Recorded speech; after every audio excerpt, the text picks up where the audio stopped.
In today's episode of Sandy's Paddling Podcast, we'll be talking with my dad, Tom Goynes, and one of his favorite racing partners, Red Motley, about Red's story and how he got into canoe racing, and also how they formed a team in 1983.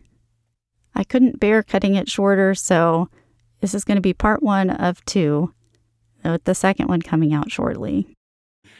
Okay, we're on your time now. Right. We'll quit playing. We'll be serious.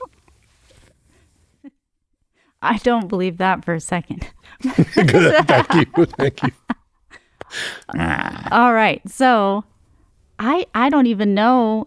I know you went to, at the time, Southwest Texas State, but I don't know anything about what was before that. Like, where did you come from? Oh, okay. Where you grew up, how many siblings you have, that sort of stuff. He's a Portland Viking guy, huh? Yeah, I am. Yeah, at 2 years old, my dad was in the Air Force. I'll start from the beginning. Dad was in the Air Force. He was stationed in Oregon, and that's where I was actually born. But by the time I was 2, we were here in Texas, and then shortly after that, he moved from Hubbard, Texas, just north of Waco, which is where all my grandparents are from, and my grandfather's a rancher. The reason I mention that, because he had a lot of influence in my life, and he's who my son, Mahon, is named after. So his name was Mahon Mills, and his brand was a M with a big X and then another M. So that's where we've got a little outfitting company called MXM Outfitters. So that's where all that came from. So I was on a ranch a lot, earlier, but then we moved to Port Lavaca, and my dad, they were just building the Union Carbide plant there, and so he took one of the first jobs there and stayed there for his career. And then later, after I grew up in Port Lavaca, and then always liked San Marcos for the river and everything, but I was a big surfer back then. I mean, I went there all over, and that's the reason I wound up in the Navy.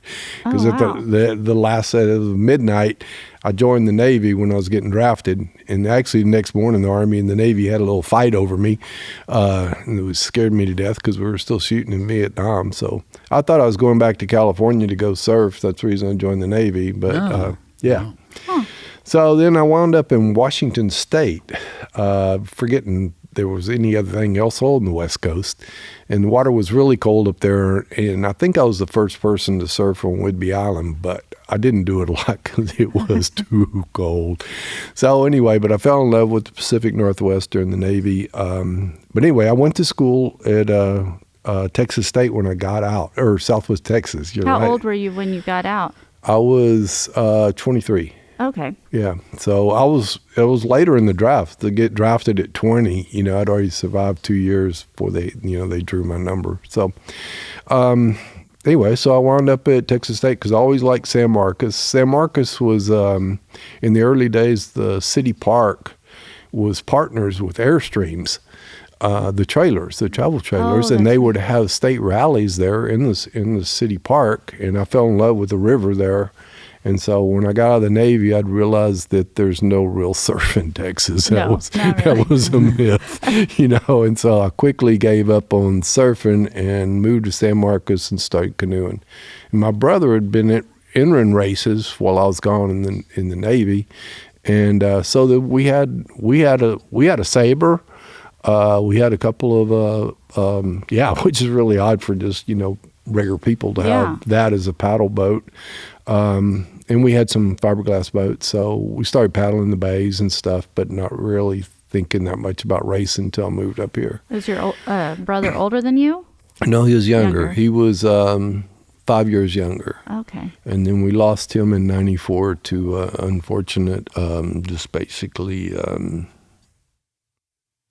misstep in the hospital. It was that was a real setback. But we moved on from that one. Everybody has to go through a lot of things that were hard, and that was one of them for sure.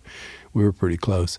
But anyway, I came to San Marcos after I got out of the Navy, and then this is where it really all started. In Port Lavaca, high school coaches were Charlie Hall and Robert Sanders. Oh, wow. And they built the boats in our wood shops And so, I was around the boats all the time, I was around the coaches. I flunked at school sports. I tried to play football. I really wanted to play football, but I wound up just being a tackling dummy. I didn't weigh anything, and one slight hit, and I'm knocked backwards 10 yards, so, I wasn't, that didn't really work out. So, when I moved up here, then I realized, I really like the water safari stories that I grew up with in high school and stuff with, Froggy Sanders and mainly Froggy Sanders. Did you ever go to the finish line when it finished in Port Lavaca, or were you too young? No, I really didn't. I don't remember why, but I always covered it and read the newspapers about it and stuff. But why I wasn't at the actual finish line, I don't remember what all was going on.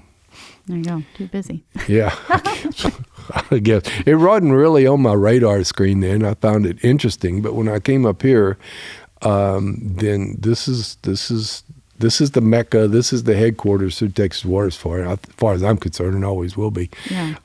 So I brought a couple boats with me when I moved up here. I started paddling, and then I went, well, this is crazy, The guy who owns this race, is dominant here, lives here, and he needs to meet me. And that's exactly how it happened. I don't know if you want to go into that or not, but we're about there in my life. Yeah. So I knew Tom lived here and everything, so I found out he's teaching at the college, and so I was nobody introduced y'all. You just showed up at Shady Grove and said, "I'm here." No, that's not where I showed up. Oh no. I showed up, but he was teaching, and I was carrying a full load and working. I was running a night shift at a plastics plant here in San Marcos. So I was busy, but I went to his class on the first day of class one semester, and I'm just sitting there. And so Tom called roll, and he's going through it and doing his thing. Real good teacher, and he goes, "Well, is anybody's name that I didn't call?" And so I raised my hand, and he said, "Well, okay, what's the name? I don't have you on here." And I said, "Yeah, we can talk about that later." Oh, no.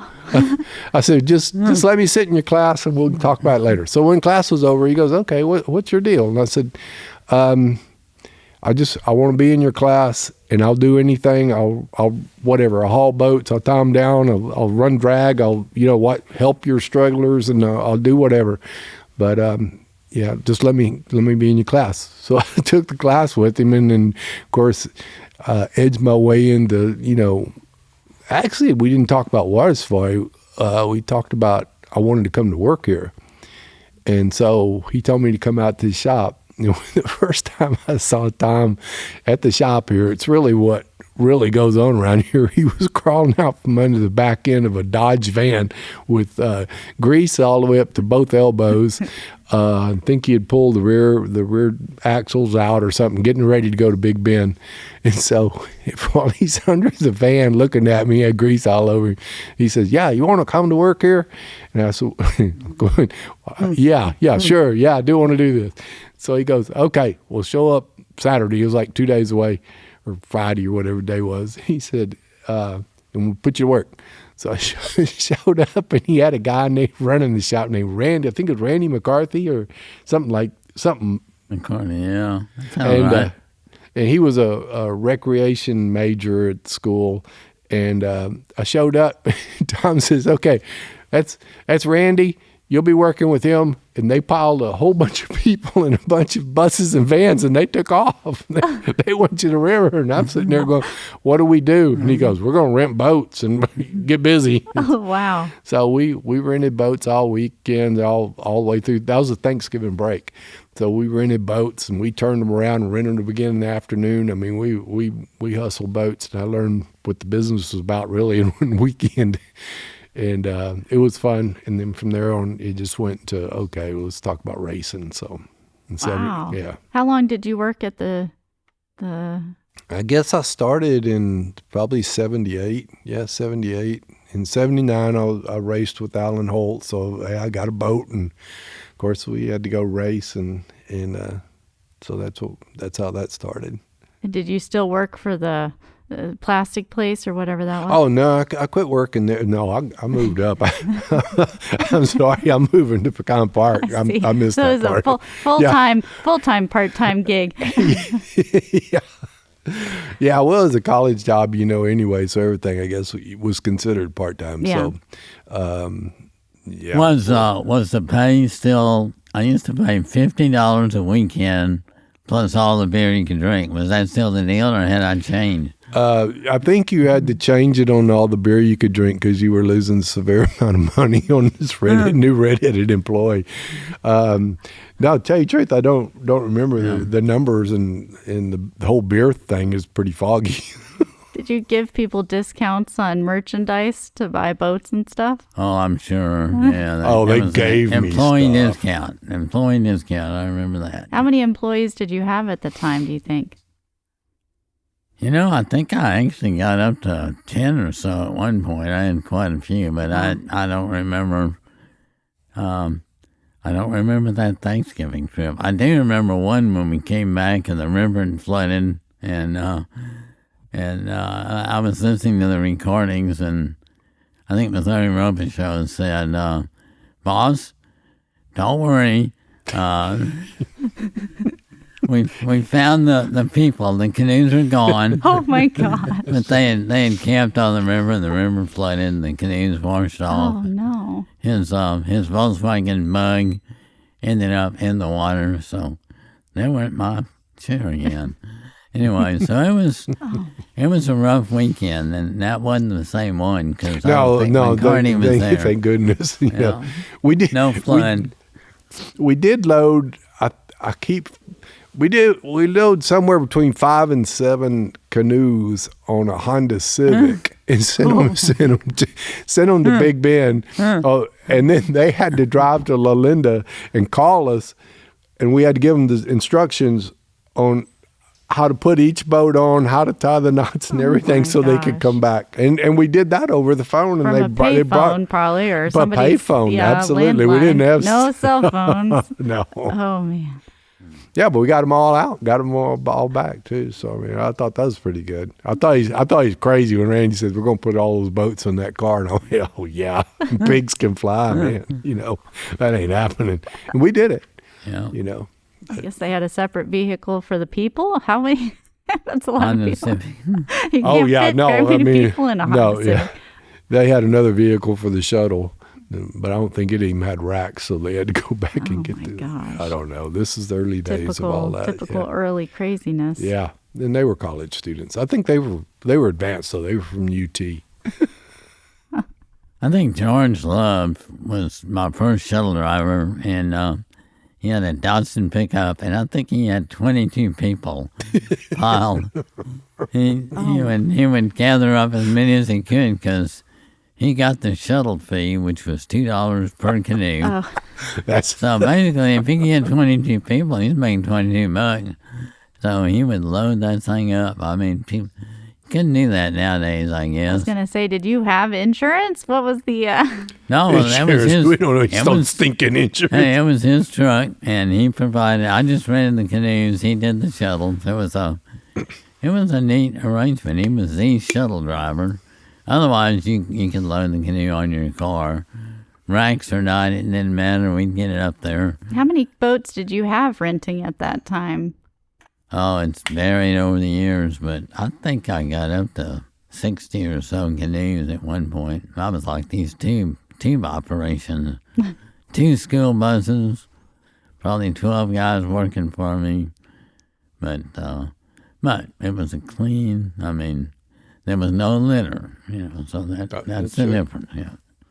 No, that was one thing. The customers were expected to pick up after themselves and everything else before we loaded boats to come out of come back here. That part was... We always gave them an orientation talk. We had a slideshow, we'd show them, and we'd talk about how to run the river, and the land's private, and... So when they asked me during the court case, the teamers want to know, well, have you ever given an orientation dog? I said, let me tell you about it. I even told them, I said, I think it's anathema not to give an orientation dog. Oh, absolutely. And the court reporter said, excuse me, what is anathema? Oh, no. I just went along with it. I didn't know either. The 10-cent word. It's some Paul, yeah, some one of Paul's Gospels or epistles, he uses it. It's unheard of. Don't do it. Anyway, so we always had an orientation. So you'd at least you knew going in what the safari was going to be like. And at that time, you could get water, right? Water. Could they get ice then too, or just water? Yeah, you get ice too. Okay. Yeah, ice and water. So you were on pretty modern rules. Had the neck packs been invented yet? Because that was kind of Peter Derrick that came. I think we were in on that. That happened quick, huh? Yeah, because you had to stick that thing under our hat and stuff, and then we got advanced and put some Velcro in our hat to stick to that terry cloth. And yeah, I remember the ice packs. Well, that's what they were. They were terry cloth. They were towels that got the first year. Peter Derrick was racing, and Kathy came up during the briefing or after the briefing. She said, "Tom, can I give ice in a cloth bag?" And I said, "What are y'all up to?" And sure enough, the socks were born. Ice socks, ice packs. Mm-hmm. We had head packs, groin packs, you name it. So there were all kinds of cloth bags, and it happened quick. I think in that same race, everybody was buying white socks or something. Said, hey, you can get ice in a bag. I did draw the line that you could not get it in a chocolate bunny. Like if you had a Holland chocolate bunny, you couldn't. That was that's not cloth. Not an acceptable ice container. Anyway. Was there much cheating in those days? That was late 70s, right? I don't remember that really being an issue. People weren't finding bags of food along the way miraculously. No, I really think the or threat. If they did, it was like super quiet. Nobody talked about it. Yeah, I don't know anybody that did that or participated in any of that, because to me, you didn't risk anything of getting you kicked out of the race, especially after, say, Gonzales. Yeah. I mean, you're kind of in, when you get kicked out for half a sandwich or something. No, it's just not worth it. We'd have a lot of people on portages and stuff, especially around Gonzales at night, that would offer spectators that offer to help us pull the boat or, and stuff like that. But, no, don't touch the boat, please, And I think that was the overall attitude of everybody. I don't think anybody was really looking, because in the end, I mean, how much can you really cheat? Well, there was the 1975 incident, and,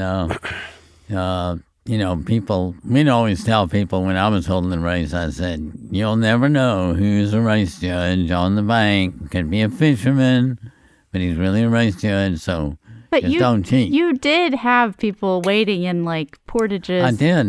In fact, so to be fair, did I ever have you in the tree? We were at one shortcut one time. I thought it was you, maybe somebody else, but we were watching the shortcut down around Gonzales, that overland cut where you can go from the San Marcos River that was going one way, end up in the Guadalupe going the other. It was right before the confluence. And it wasn't me. It may have been Peter Derrick, but anyway, I did hide out in the bushes more than once. But in that year, there was one boat, a motorboat towing a canoe, and sure enough, there were fishermen that watched it go by in the dark, because they learned, don't shine your lights. So a lot of times, you'd be paddling in the dark, Gonzales, and you'd hear voices. They were watching. And a lot of them, I think, would set up their fishing trip during the safari, because they could watch the race in the dark. Their eyes were adjusted. Well, they saw this, and they didn't know who else to call, but they said, used to be a couple of Houston policemen that raced in this race. So they called the Houston Police Department, and reported a cheating incident. And it got back to Jimmy Jones, who was one of the first winners, and he called Seadrift. And the only place he could think of was call the motel. Oh. So he called the Seadrifter Motel and reported this cheating incident. And then it was a question, okay, how are we going to catch him? And we had a big meeting, in the Seadrift school, back when they had the school there in Seadrift. We had a meeting, all the racers, all the finishers, and we discussed getting lie detector tests, and we finally concluded, we knew it wasn't the winning boat. I think it was a boat that beat me, but, if you're not first place, did it really matter? So I think I got to make the call, and I said, let's forget it. So we never went public. And this part will probably be cut out of this discussion. But anyway, there have been, cheating incidents like the first year where one of the guys, when they were going to Carpus, was hiding canned food under his campfire.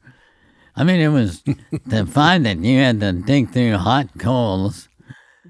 But sure enough, warm lunch. But I mean, when you've got two Houston policemen, and one of them's a detective, he knew something was up. He said these guys didn't have any food, and yet they always had a campfire going there eating something. And sure enough, they had canned food stashed that one of their girlfriends was giving them.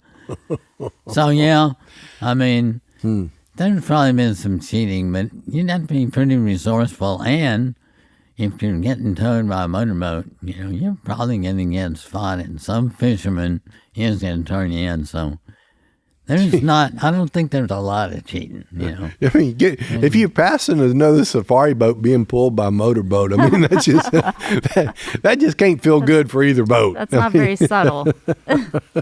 Well, that is the thing. Mike Woolley won, I guess, in 74, I'm thinking. 75, I'm sorry. And at one point, he and his partner were rowing along, and they heard a motorboat gaining on him from the rear. And then they saw the motorboat, came in sight, and it shut down the engine, and they stopped. And I think that's when they untied the boat they were hauling. So anyway, but they still got meat. Woolley still meet them, so nobody cared. Well, there's probably more credibility to Woolley telling that story than anybody else, or unless it's another and rower. He's gone. They're facing backwards. Right, and I'm going, well, how did you do? They didn't have to turn around. They're sitting here going, they're watching the motorboat come closer and closer. Yeah, they're looking in that direction. So it was probably one of those, those long sections above between Gonzales and Noah. You can see a mile or so. So they probably saw it. But anyhow, we digress. Well, we have to talk about your leaky baler in 1979 because I remember it. I remember y'all flying past us. Paul and I were racing, and y'all would fly past us, and then you'd be on the bank. I remember that. You'd be on the bank, dumping water and looking for duct tape or sticks, mud, anything. We set the boat on fire at Luling because we carried it. We carried a can of lighter fluid. That's what you did back then. And in case you had to do a patch job on a fiberglass boat or something, you'd try to wipe it off and then pour lighter fluid on it to burn off dry the boat. And then you stick the duct tape down to, a hot surface, so to speak. So we actually pulled out at Luling, and there was a big crowd around their boat, and they're going, what y'all going to do? What y'all going to do? He said, well, for our next act, we're going to set the boat on fire. What? And then we did it. It's a crowd. It's always a crowd. I mean, it flamed up pretty good, but at that point, I was so mad at it, But no, it didn't warp the boat or do any damage, and it just dried it up. Were you able to patch it enough? Yeah, we put duct tape on it, but as you know, duct tape and water safari is a very temporary fix. Especially with that size of a hole. Yeah, I mean, it was the baler, so you had to go all the way around the baler, and then it's on the bottom, so it starts peeling off its resistance too, but, and the baler still leaked, so our attempts were futile. Did you go ahead and just patch over it at Luling, or what did you do? Yeah, we put duct tape on it, and we stopped and bailed the boat. It just kept getting... I thought maybe you did like a real patch. Just No, that's what I'm saying. I'm not. I see. I will never bet the water safari on a whole roll of duct tape. Now we even put a wrap boat back together out on the Big Bend with duct tape. You know, it took a few rolls, but we finished that. But anyway, yeah, we had a bailer leak, so we took off, and the sad thing is that Alan and I had worked. Alan's opened the first Nautilus workout facility here, and back then I was really into that because I heard Nautilus it's it, man. You can just get on a Nautilus machine. Next thing you know, you win the water safari, you know. So I met him because he was opening it. He said, "Well, come on down, you know," and so I joined Nautilus, and then him and I started talking about racing and everything. So I remember on Seinfeld where Newman says that somebody talking to him and he says, "I'm Nautilus." Nautilus. And he was showing his muscle. But anyway, everybody was at Nautilus, you know. Yeah. The place. And it was Alan. Alan and Debbie. No, Holt. Alan. Holt. Holt. Yeah. Okay. Yeah. So Alan Holt and I, we spent a lot of time in the water, and we spent a lot of time in Nautilus working out, and we were fast. I really liked that class, you know, the USCA. It's two person, excuse me. And I liked it. I mean, I really like USA racing. But then quickly, you know, moved after 79, then in 80, said, well, you know, my goal was still to win the race. I was going to say, how did you do with all your bailing and taping? How do you think y'all finished? Do you remember? We got out at Hoheim. Oh. And that's why my name for Hoheim is Heartbreak Hoheim. And I can't go through there without, there's Heartbreak Hoheim. And the other thing is, that is a horrible place to pull a boat out. You know? Oh, it is vertical. I mean, you might as well go on the cheap side and stop. Definitely stop in Gonzales. Yeah, I was going to say, don't wait till Hoheim. Get out at Gonzales. Much better. Beautiful gravel bar. Yeah, and between Hoheim. I remember that between Gonzo and Heartbreak Hoheim, there was a not a lot of places to dump a boat, you know. So we paddled with that boat full of water. Oh, I mean, just super tippy because you know all the water sloshing in it. And I guess we were still with you along in there because I remember y'all had some real creative spots, you know. No gravel bar, maybe just a mud. Yeah, mud cliff. Run the hogs out of there and just get down in there. There they are again, up in that water. All right, we'd pass you up. I think that Souls, there was a team from the Northwest. Oregon. Oregon? Yeah. Was it the Soul Brothers or something? I don't remember their names. They were fast though, and they were really smooth. We actually beat them. They were on an island out, you know, off from Seadrift, and they were out of their minds. They were talking about they were amazed at how many flowers there were, and they were wandering around on this beautiful island that had flowers growing everywhere. And I thought, man, I've never heard of that island, but I'm sure glad you spent a lot of time there because we inched them out. I think Paul and I were 5th overall, so that was fun. We beat the Soul Brothers anyway.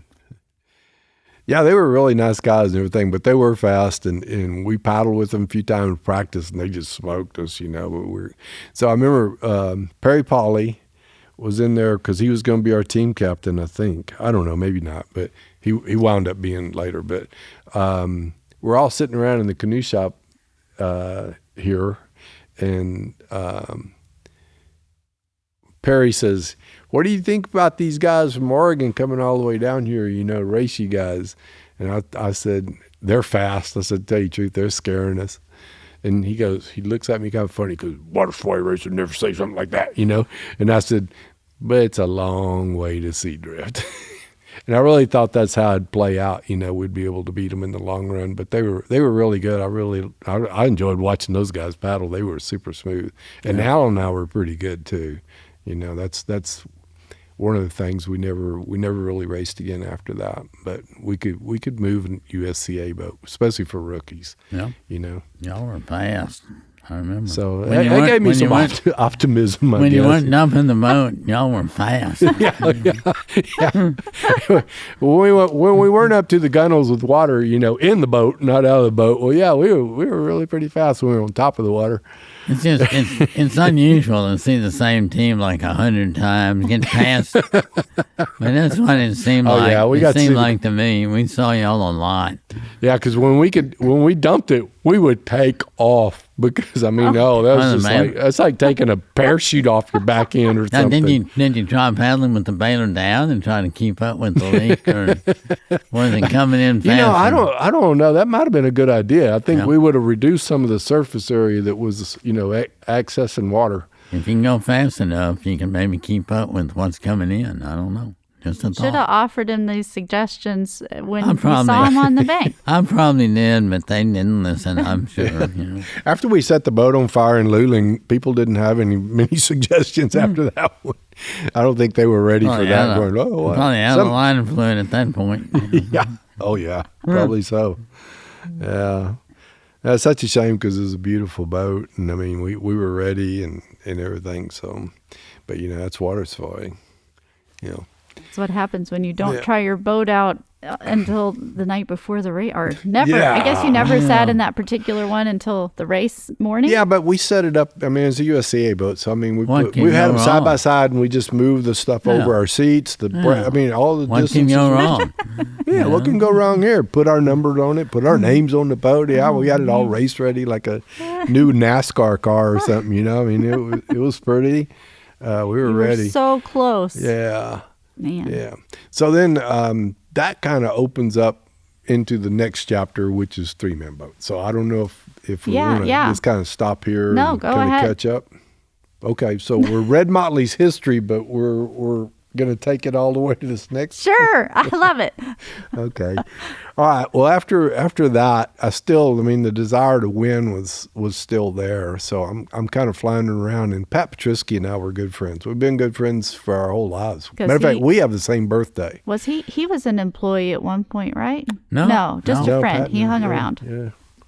Yeah, he was a school teacher, and he got out of college, and after college, you know, everybody left the high school, and he went off to, I'm not sure, I think it was Sam Houston. But anyway, he got a teaching degree and came back to teach right there because, you know, these coaches made that much impression on him. So he was back there. He was a teacher, I think, when we started. I don't know. But anyway, he moved from teaching to working for Carbide too. And so in the engineering department, which is where I wound up going to in 80. But after 79, well, then when 80 came along or was coming along, well, then I was, I think I'd moved back to Port Lavaca and started work for Carbide. And so, you know, that's the same thing, Port Lavaca. Hey, Pat, what's your plans, you know? And him and Jimmy, I think, had just won. I think they won in 79 in that Olympic K2. That's right. Oh, gosh. Oh, and talking about turning over. We didn't bail our boat as many times as they turned over. They swam as much as you did and still won. It's amazing. But swinging bridges of Seadrift, I think they swam more than they paddled. I saw a video clip with them in the K2, and I didn't know it was them or anything about it. And I thought, oh, no, that's not going to last to Staples. But they went the whole That was back in the days when everyone wore whitey tighties, you know, cotton. Yeah, I was going to ask underwear. What is that white? Everybody wore it. Was it cotton? I think so. I mean, 100%. Like long johns? 100% cotton. No, BBDs. I mean, it was like just cotton underwear, of course. Everyone wore it. And I happened to be at the finish line. I couldn't have been, though, that year.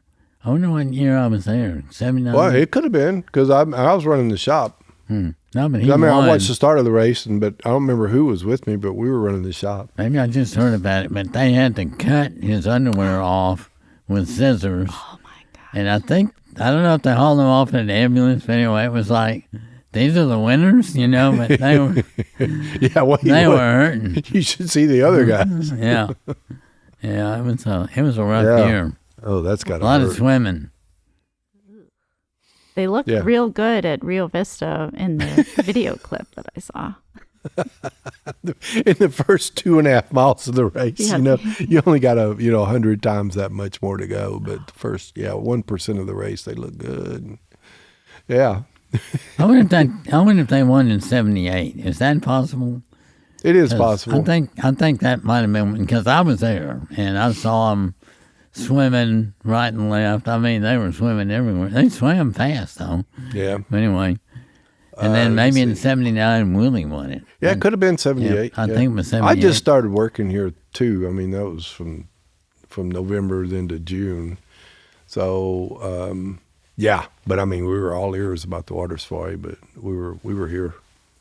I think we snuck off and get to watch them come through Pecan Park and go back to work. I think in '79, Trimble and two of the guys were in my Sawyer Sabre. I think they were going to go 3-man.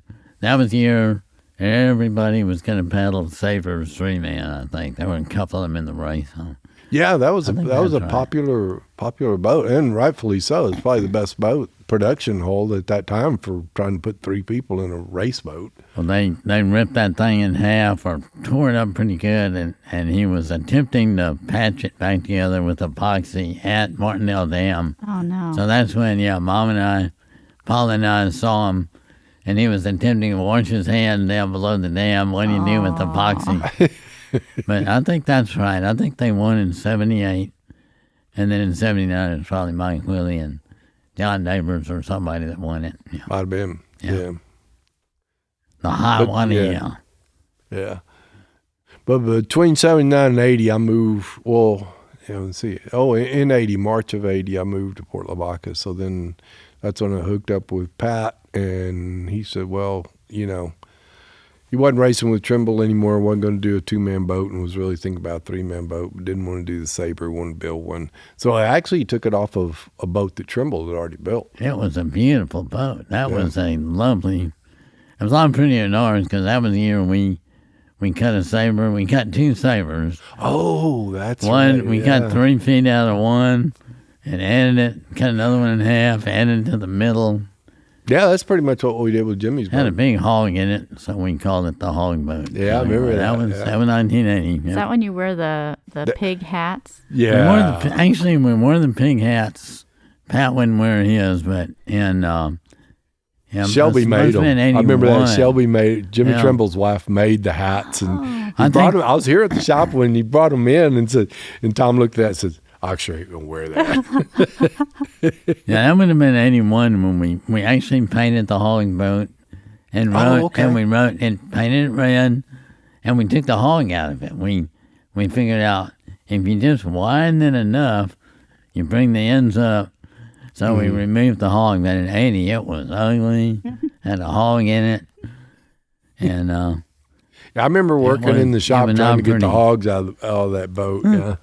Well, we used jacks. We had. No, that's what I was going to say. You used a jack, best I can remember, to try to get that total concave area out of the middle of the boat. And then at some point we realized, if we just push the gunnels apart, it forces the ends up. So it's kind of where it was just a moment of learning moment. That's because back then everybody tried to suck the gunnels in to get their boat as narrow as they could, even if it was a fraction of an inch. And they'd hog them out. And that's a good way to hog them. Well, when you start getting in close to the 30-foot long boats, you can put a hog in the middle. It's just part of the dynamics there. Well, we lost our hog. Between '80 and '81, we became hogless. Yeah. It was beautiful. A beautiful red 3-man boat. Well, anyway, we built this boat off a Jimmy Trimble design boat that he had, and we cut it in half and we stretched it out to make it a 3-person boat. So, because felt like that's what you had to do to be competitive, because everybody was doing it. And we picked up this guy, Bobby Smith from Port Lavaca, and Bobby was the typical. I mean, everybody in town knew Bobby. He was super popular, loved to be cool. He drove a Smokey and the Bandit car. Wow. I mean, it was the same thing: T-tops, gold bird on the hood. And when Bobby cleaned his car, like on Sunday afternoons regularly, he took the seats out. I mean, he unbolted them, cleaned the car. I mean, the car was spotless, and that was just kind of Bobby. So we came along, but he's in pretty good shape. He didn't play high school sports either, but he was in pretty good shape. So Pat talked him into going with us. And that was really funny because Bobby's pretty much a creature comfort guy. You know, I mean, he's not really into pain and, doing things that aren't cool, and he likes the dirty. But he likes to get his picture taken, and he likes man, you do the what's for you in the paper, Bobby kind of liked that, and Bobby's cool. I mean, he's a great guy. He's just awesome. So, but Trisky's routine is you get together in the mornings in the 4s or 5s, and we work out. And Pat had a whole big iron weight stuff, weight room. No machines. We were back. That's why I was so fond of Nautilus when it came along. But, but I mean, we'd work out in the mornings. And Pat would have coffee on, and man, we'd work out, and then we go to work. And Bobby really didn't. He didn't really like that program. I don't blame him. I wouldn't either, but I knew Pat would be waiting on me. So, we did it, and we were better off for it. And Bobby ran the whole safari with us, and he was a trooper. But as far as I know, to this day, he's never put a foot in a boat again. He declared us totally insane. I have no idea why you would do this or whatever, but I mean, so that was Bobby. But we put together a 3-man boat, and we raced against your dad in Oxshire and Jimmy Trimble, who used to race with Pat, and they smoked us. But hey, we came in second, and I was thinking about that on the way here. Tom's deal is, well, what can you think of something you would have done different? In 265 miles, I can probably think of a dozen things we could have done different for a few seconds here or there, but you could put it all together, and we still wouldn't have been close.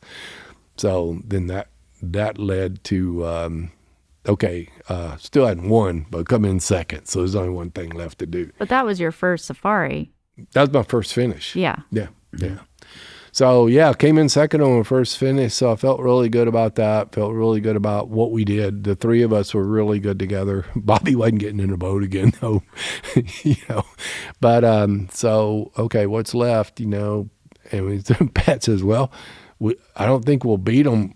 3-on-3, so let's build a bigger boat. Let's build a 4-man boat, and we'll just stretch this one out. And so we'd already done that to build that boat, and so then plus Kevlar is a whole lot more. There was carbon out then, and so let's build another boat. We'll get 2 motors, and but I built that. So I'm part of the big boat problem. Right, you escalated the situation. Yeah, I mean, if 3 didn't work, get 4. You and Pat Petrisky are responsible for the. Yeah, yeah. And Mom, because most people know that I'm really about 2-man racing. I'm just, I don't know, the big boat experience. We got the win, lifetime goal. But it was kind of an empty thing because, I don't know, it just didn't go like you would think, the exhilaration of winning the water safari and everything. All that was there. That team was you, Pat Petrisky, was it John Ortell? Yeah, John Ortell and Troy Swift. Yeah, so 4 of us went. John and Troy had never been on the water safari before, but they fit the equation of what we thought would be a winning team. Were they both employees at Shady Grove at the time? They were. Yeah. Mm-hmm. Yeah. So we worked together. Half the team, yep. And we taught Pat how to tie knots and tie boats down, which he really resented, but he thought he had it down. He's an Eagle Scout too, by the way. But we taught him how to tie the knots finally and stuff like that, we'd teach him how you really do things at a canoe liver if you're really going to be handling a lot of boats in a day, and doing that stuff. But, so the 3 of us worked together, and they fit the mold of, strength to weight ratio. I mean, these 2 guys were stout, and they didn't weigh a whole lot. And Yeah, you were the biggest guy on the team, right? Oh, yeah. How tall are you? I was the tallest. I'm 6'1.5", almost 6'2", but 6'1" on everything. Yeah. So. Did you spend a lot of time in the bow then? I did. That's another story. But the thing is, our stroke, I followed what Patrisky had, which was what him and Jimmy had, and that was the Olympic stroke. And it is made on, it's a body rotation, where you have a long plant. You're reaching way out there to get that first pull. And then you rotate your whole body from your lower back, and you rotate your whole upper body. Bicycling down the river. And you got to cycle, below the waist, but the upper body is a lot of body rotation. A lot. Your shoulder, you turn your shoulder almost into going straight down river, when you get the catch. And I noticed these kind of things. I say, he's paddling pretty good there. You never know when you're going to need a partner, Now, you were racing who were you racing with? I did not race the year they won. Oh, I thought you had. I had a deal where I'd win it a couple of times, and then I'd just say, I'm taking a year off. I wouldn't like Boogie, I won it like in, 71 and 72. 73, I just kind of raced with Jitter Chambers. Then 74, I held the Texas Canoe Marathon. Right, the long one. I know in 78, because I won in 77, but in 78, I took the year off and watched. That was when I watched Petrisky and Trimble win the thing. In 79, I raced with Paula. So I kind of, it wasn't about, how many times can I win this thing. It was more. Well, you also had the shop and the campground with employees selling boats like crazy. But that's the thing. I think a lot of people miss, if it's just about how many finishes can I get, they miss the experience of, what's it like being a team captain? What's it like being on the bank? And if they did that, they'd be a lot better racer. They'd be a much friendlier racer. They'd say thank you, and they'd take that water even if they didn't need it. And none of that cussing out the team captain thing. Or saying, we don't need anything when they're in the water up to their necks. What I found interesting, too, was like the ham radio operators, because I was the one that first operated or got them involved. And they have challenges. They're trying to transmit out of all these river bottoms, from one river bottom to the next. They've got repeaters. Yeah, they've got a ton of equipment. Back in those days, they'd have these antennas they'd put on the bridges. I don't know how much that they still do. But for them, the race had its own challenges. So when you step back and be a head judge, or just maybe a team captain, you just learn so much about the race, and I think that's missing when everybody thinks, I got to finish, I got to get my number 25. Well, maybe I ought to be a team captain instead. So anyway, just me preaching. So you won the safari in the 3-man. No, we came in second. Sorry, you won in the 4-man. Right. The first time for a 4-man boat to win, and we built that boat so I could beat your dad. And I didn't race. But he didn't race He didn't race, yeah. Well, it's probably best. That way I got my win that I'd been after for my whole life to that point. So, so got the win in the 4-man boat, yeah. But then trouble brewed, right? Weren't you? I seem to remember there was. Those are his stories. They make for a good drama and rivalry and all that kind of stuff. Let's just say, fortunately, he wasn't treated all that well by some of the members of his 4-man team. There were conflicts. Well, I think overall that's what you bring into the game when you go with multi-man boats. I mean, with every in the engineering world, just popped in my head. They have this formula about how many people you interface with to make a decision, and it's called N times N to the -1. With N being the number of people. So if you add a person, it's exponential, and then you add another person, it's exponential, and so when you go from the simplicity of just 2 people who at some point aren't going to be able to communicate effectively to going to 4 people who obviously exponentially aren't going to be able to communicate effectively. It kind of destroyed my whole idea of what's really fun. And then Dad swooped in on that. Yeah, he sold me on the fun thing.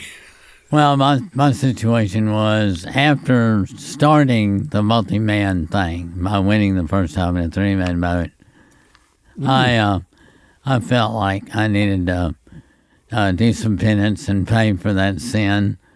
And so I told Pat Oxer, my partner, because we had won it a 2-man and we'd won a 3-man both, and I said, we can win this thing in a 2-man boat. And he agreed, so we'd go out and train, but his heart just didn't seem to be in it anymore. And we got invited to join Jerry Cochran and Mike Shively and go 4-man. And they had a 3-man boat. And I said, well, I'll tell you what, why don't y'all go 3-man, and I'll find a partner, and I'll just go 2-man. I want to do 2-man. And Pat thought that was a good idea. So Pat, Mike Shively, and Jerry Cochran all teamed up. And I called Red Motley. It was just kind of a spur-of-the-minute thing, because I heard he had been kicked off this 4-man team. And I thought...